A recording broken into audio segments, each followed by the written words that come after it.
Let's go!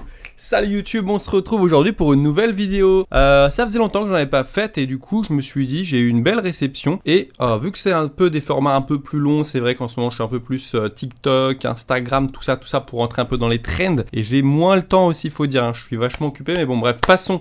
C'est une réception Pokémon aujourd'hui que je vais vous présenter, un abonné voilà qui voulait se séparer de sa collection un peu particulière. Vous allez voir que vous allez très vite comprendre pourquoi. Je vous propose qu'on passe sur le plateau et on va découvrir tout ça ensemble. Allez, à tout de suite. Allez, on se retrouve donc sur le plateau, c'est parti. Sans plus attendre, on passe à la collection et je vais vous présenter le premier item qui me passe par la main. Voilà, je vois qu'il est en haut de la pile. Il va s'agir d'un deck Ténèbres Embrasées, regardez, avec Palartichaut de Galar. Donc, item un peu ancien, ça commence à dater, vous voyez. 2020. Mai 2020, donc bon voilà, un petit truc un peu basique. C'est pas des 1000 et des 100, mais par contre c'est sympa. J'avais pas de deck encore en scellé. Donc en vrai c'est plutôt pas mal, je suis content de l'avoir. Voilà, ça ira avec la collecte de scellés, avec les ETB, avec les quelques petits items que je peux avoir. Ou alors je le mettrai en ligne en vente, je sais pas encore, j'ai pas encore décidé. Étant donné que forcément qui dit rachat dit aussi vente, hein, je peux pas non plus tout garder. Il y a des choses que je garderai sûrement, d'autres non. Alors ensuite qu'est-ce qu'on va avoir? On va avoir une boîte comme ça un peu ancienne aussi avec Arceus. Et je vois déjà des choses sympathiques. Ok, je pense que je vais mettre la boîte de côté, puis je vais la vider, je vais vider un peu le contenu au fur et à mesure, comme ça vous permettra de voir un peu mieux, et on va regarder, parfait, regardez, déjà on commence sur ce genre de belles petites cartes, ça fait plaisir, une Ondine et son Psychoquack, un Bulbi, voilà, 251 en japonais, deux petits bangers déjà pour commencer, ce genre de petit tailleur qu'on adore. Bon là je vois qu'il y a pas mal de sleeves, je sais pas trop pourquoi, peut-être c'était pour me faire plaisir, je ne sais trop. Peut-être que la personne s'est juste débarrassée, a fait un peu un tas poubelle, je ne saurais trop dire. Alors ici un Méganium en anglais du coup, mais Aquapolis. Donc j'ai tout pris en vrai, hein, voilà, ça faisait partie du lot, je me suis dit, allez, on y va, on fonce. On n'a qu'une vie YOLO. L'anglais de toute façon, je pense que ça peut se vendre aussi, je le garderai pas honnêtement, mais je pense que ça peut se vendre les cartes anglaises. Forcément, il y a un public pour ça. Il y a certaines séries même qui sont exclues anglaises, donc bon, des fois, quand soit on n'a pas les moyens, soit il peut y avoir des anglais ou des italiens ou je ne sais pas. Ah ok, petite stamp écarlate et violette, celle-là je crois qu'il me la manquait typiquement, donc ça c'est cool. Pour mon Master 7 SV1. Le Hérissandre, voilà. Et le Alligator en version anglaise également. Feraligatr, pas facile à dire. Je pense que vous allez comprendre au fur et à mesure pourquoi cette collection est particulière. Oula, faut faire attention avec ça. J'ai retiré le cadre magnétique là, ça pourrait abîmer la carte. On est sur une petite carte japonaise qui était dans un boîtier comme ça, comme un sort de petit socle. On est sur des petites cartes franchement qui sont en état pas mal du tout, hein. Regardez, il y a juste un petit truc en bas à droite là, une sorte de petit pet comme ça, miniature. Je sais même pas si c'était pas carrément à cause peut-être du boîtier magnétique. Des fois, faut faire gaffe avec ces conneries, hein. Regardez, je vois qu'il y en a un autre petit pli, un autre petit enfoncement là. Bon, c'est peut-être comme ça a été peut-être déjà avant, mais attention quand même, quand vous mettez des objets comme ça en magnétique case, ce genre de truc, moi j'aime pas trop de base. En tout cas, première petite typhlosion du lot qui apparaît, et ça, c'est sympa. Ici, on a un peu de Cynthia avec son Pokémon Aquali Estamp, une petite promo, Pyroli Stamp. Bref, pour l'instant, ça enchaîne les bangers, hein. Je pense qu'on peut s'en rendre compte. Ici, petite stamp aussi également. Faille Paradox, voilà. Une autre Typhlosion qui est également dans un boîtier magnétique. Cette fois-ci en version reverse et en anglais toujours, hein. Je pense que voilà, pour certains, c'est peut-être plus abordable comme je disais. Mais voilà, je pense que vous commencez un peu à capter. Mais on va être sur une collection axée du coup sur certains types de Pokémon, notamment les Typhlosions. Mais ce n'est pas tout.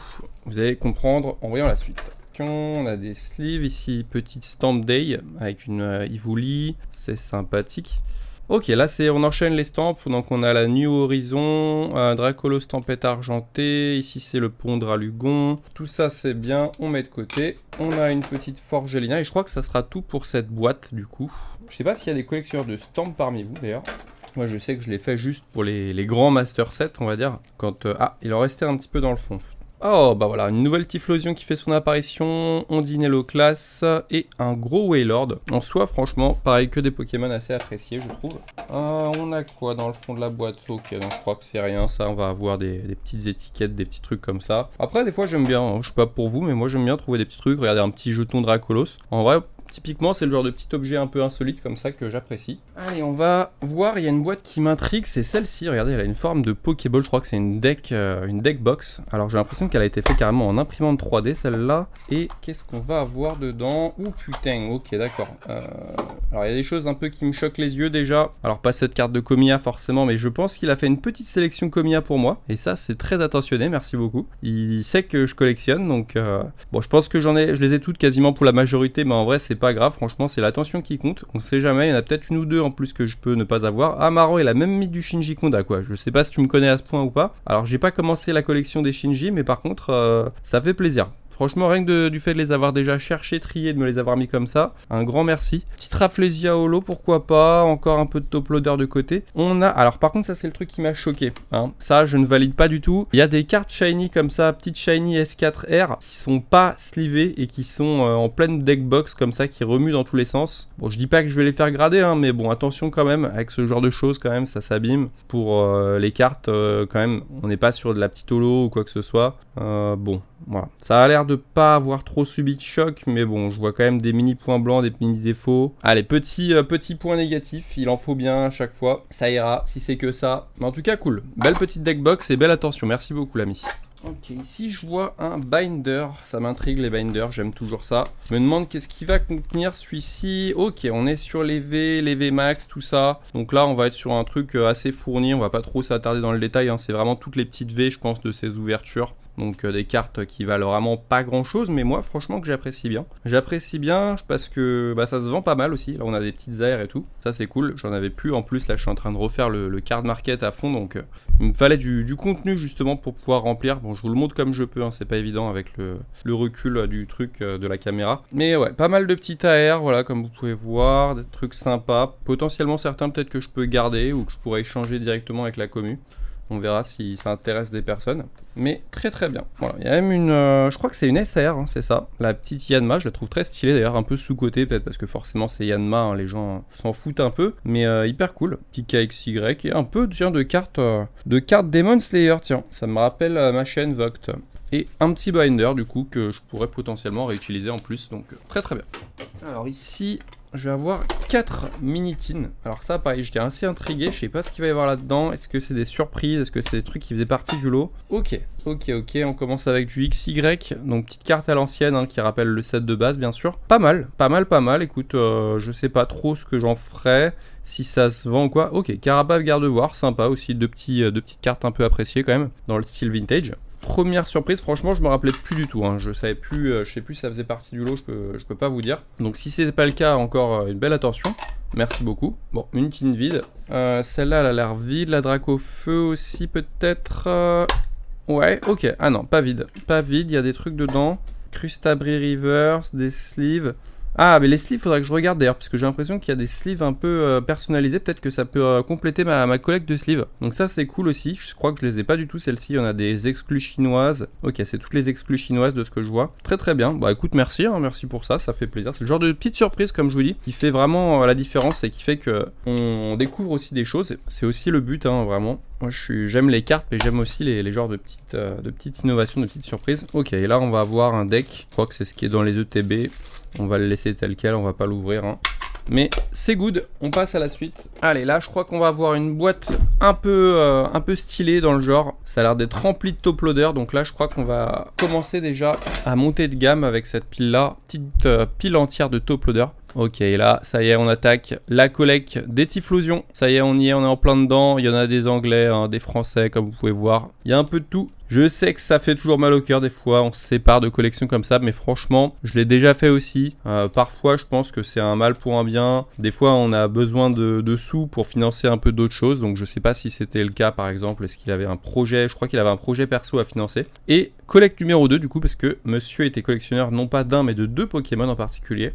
Il y avait donc les Typhlosions et les Tortank, donc dans toutes les versions japonaises, anglaises, françaises, enfin tout ce qu'ils pouvaient trouver, je pense, et se rapprocher en tout cas de ces 2 Pokémon de cœur. D'ailleurs, dites-moi vous en commentaire si vous faites aussi des collections comme ça avec un Pokémon en particulier ou plusieurs, ou des collections d'illustrateurs peut-être. Oh, stylé ça, regardez, il y a même des petits décalcos de tatou à l'ancienne, collection Merlin et tout. C'est des années 2000 du coup, ça rend quand même. Mais ce genre de petit objet insolite comme ça qui peut faire plaisir. Il y a même les cartes dresseurs où les Pokémon apparaissent, ça j'aime bien aussi. des fois chercher un peu les petits Pokémon comme ça qui apparaissent sur la carte. Et voilà, ça sera tout donc pour cette boîte uploadée. Mais c'est vraiment magnifique. Alors, on a un autre binder, je sais pas trop ce que c'est celui-là, j'ai jamais vu ce type de binder. Je crois que ça a l'air espagnol, l'Espada en Escudo, ou italien peut-être, je sais pas trop. Je sais pas si c'est un officiel ou pas. Ok, on continue, je crois que c'est du set de base. Alors, il y a du set de base original, mais il y a aussi du XY de ce que je vois. Donc c'est un peu mélangé. XY, SDB, pas mal, pareil, là ça a l'air d'être... plutôt XY dans la majorité, peut-être des ouvertures de ses propres ouvertures. Bon, on a une Amonita Ed 1 qui a fait la guerre. Hein. C'est un peu mélangé, du vintage, du moins vintage. Après, je pense que c'est plus pour kiffer. Ah, stylé, la petite Soso Germignon juste ici. Mais ouais, c'est toujours cool. En vrai, c'est appréciable. Moi, j'aime les petites cartes comme ça, un peu en tout genre. Je vais me faire un grand plaisir de tout enlever, tout sliver et tout inspecter au peigne fin. Et puis, ça se trouve, dans le lot, il y a peut-être des petites surprises comme ça, un peu kiffantes. Hein. Regardez, il y a des trucs comme ça. Regardez, ne serait-ce que ce petit Rapidash en version là... en version brillante des decks 25 ans. On a une petite Fluffy ici en japonaise, Neo. Donc non, franchement, il y a des trucs cool. Hein. Regardez la Onyx de Jim. Très sympa ça aussi avec le Caninos là également. Ce genre de petits trucs un peu coolos, franchement, on dit pas non. Ah, un début de collection d'Ectoplasma ici. Je crois que ça n'a pas été au bout. Je pense que pour les collectionneurs d'Ectoplasma, c'est compliqué à mon avis. Hein. Vu le budget qu'il faut sortir, je peux comprendre que tu ne sois pas allé plus loin. Mais bon, c'est déjà sympa, c'est un début. En vrai, faut bien commencer quelque part, faut se faire kiffer. Ici, on va avoir un peu de cartes X, encore une fois. Ça a l'air d'être un début de 751 aussi, mais qui n'aurait pas abouti finalement, ou qui serait resté un peu sur le standard. Bon bah, bien, très très bien, j'aime beaucoup. J'apprécie, puis ça fait un petit binder original, encore une fois. Et on va arriver sur les derniers items de cette collecte du coup, et après on sera à la fin de la vidéo. Les cartes gradées, alors il n'y a pas que du gradé, mais on est sur du gradé Collectora avec une édition 1 sur un Typhlosion ici en OT7. On va avoir en carte suivante un Blastoise 25e anniversaire, pareil en version dorée comme ça, en 9,5 PCA. Une Beckett, tiens j'avais jamais vu encore les boîtiers Beckett. Donc c'est parfait, ce sera l'occasion d'en tenir un. Putain, ils sont énormes les boîtiers, ils sont vraiment massifs par rapport aux autres. Beckett, hein, je crois qu'ils sont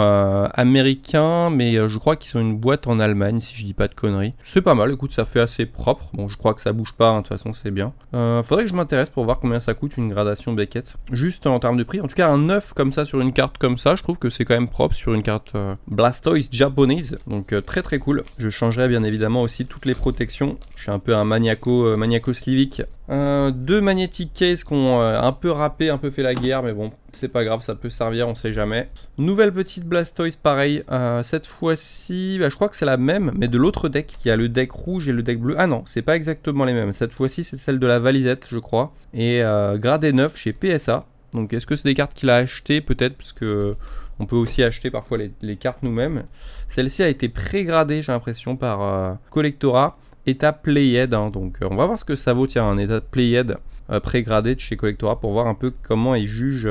Casse les couilles, bon je vais prendre les ciseaux, tant pis, hein. On va faire ça comme des sauvages. Allez, voilà. Alors, qu'est-ce que c'est du coup un étape Playhead chez Collectora? La réponse tout de suite. Ceux qui se posent la question. Du coup, ça c'est Playhead. Ah, ok, il y a un petit pli en haut à droite, ok, pourquoi pas, des points blancs, peut-être un peu esquinté, un peu rayé. Qu'est-ce qu'on a devant? Des rayures, effectivement, sur l'holographique. Oh, moi, je te fais passer ça en good, hein, sans souci. Hein. Good sur CM, ça, c'est carrément bien. Alors, c'est une FR, pour le coup. Mais franchement, ouais, le Playhead, peut-être pour une gradation, mais pour un état classeur, non, moi, je considère pas que c'est du Playhead, ça, excusez-moi. Hein. À la limite, light play, éventuellement, tu vois, on est peut-être entre le light play et le Playhead, mais enfin le light play et le good, mais là non, clairement pas. Et dernière chose, du coup les derniers items de la collecte, ce sera ce petit triptyque comme ça avec triple Typhlosion et triple Tortank également, dont un Tortank de 151. Je crois que c'était la carte la plus chère du lot, hein, clairement. On va regarder un peu les états quand même, histoire de. Je pense que c'est important à ce niveau-là. De toute façon, je vais pas les laisser là-dedans. Moi, je vais les changer dans leur habitacle. Oh, ok, elle est pas mal. Il y a juste un point blanc en bas à droite, ça se voit tout de suite. Tac, juste ici. Bon, de toute façon, il y en a souvent sur ce type de carte. Après, franchement, bon, hein, pour des collectionneurs pareils qui veulent compléter leur set, je pense qu'ils feront pas les difficiles. Je leur verrai pas grader, mais on s'en fiche. Alors, la seconde, on a un Tortank set de base